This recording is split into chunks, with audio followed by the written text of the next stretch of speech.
الرحمن علم القرآن خلق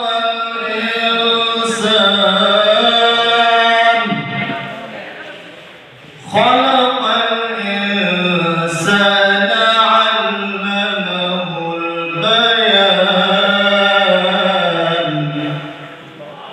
الشمس والقمر بحسبان والنجم والشجر يسجدان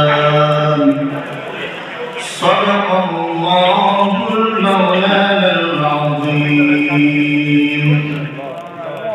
তিনি সেই দয়াল রহমান যিনি শিক্ষা দিয়েছেন পবিত্র কোরআন, যিনি সৃজন করেছেন মানুষদেরকে, যিনি রাসূলকে শিক্ষা দিয়েছেন বায়ান এবং আশ-শামসু ওয়াল কমারু বিহিসবান, সূর্য এবং চাঁদ তার নিজ জায়গায় আবর্তন করে গাছ এবং তারকা আল্লাহকে সিজদা করে।